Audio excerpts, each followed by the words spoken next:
Blessed day to you all. My name is Lino from Sydney, Australia. Welcome to Pathways of Hope. In today's Gospel, from Matthew 11, verses 16 to 19, it says, Jesus said to the crowds, "To what shall I compare this generation? It is like children who sit in marketplaces and call to one another. We played the flute for you, but you did not dance. We sang a dirge, but you did not mourn.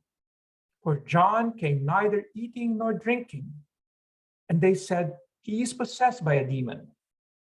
The Son of Man came eating and drinking, and they said, look, he is a glutton and a drunkard, a friend of tax collectors and sinners. But wisdom is vindicated by her works." If you're like me, you may find yourself asking, how does this reading relate to the season of Advent that we're in? I believe the answer to this question can be found in the last line. But wisdom is vindicated by her works.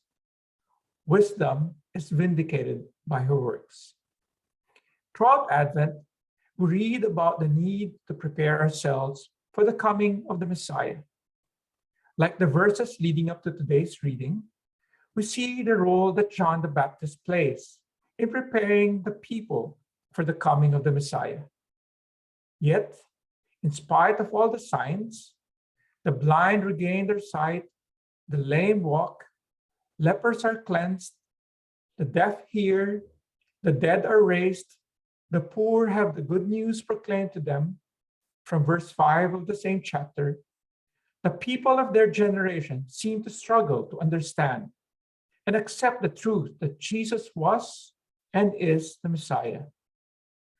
Jesus' works, deeds, and his very own life was the embodiment of God's wisdom that indeed he is the one who is to come, from verse 3.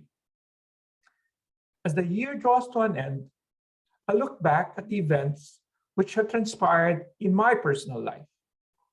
I must admit, how I wished different outcomes for some of the situations I found myself in.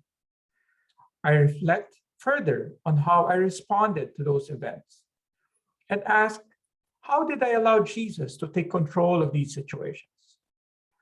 There were times wherein I turned to him, entrusting everything to him.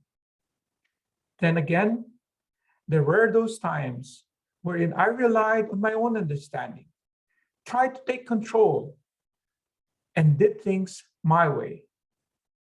Just like the children referred to in today's gospel, I was confused and inconsistent in the way I related to him. How different was John's and Jesus' generation to this generation? We still at times have different expectations of how Jesus fits into our daily lives.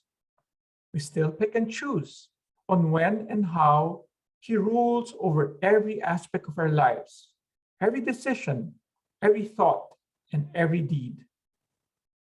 During this Advent season, let us use this time to listen to Jesus even more.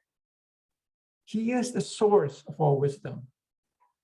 Let us likewise recommit ourselves to him and acknowledging that as the true Messiah, he is our strength and our hope. I would like to end with some lines from my favorite Advent song, Our Blessed Hope, written by Paul Beckman. The hour is late. The day draws near. Make haste, O Lord, your power stir. May all who live your name adore. Remove the veil and wait no more. May all have a blessed day.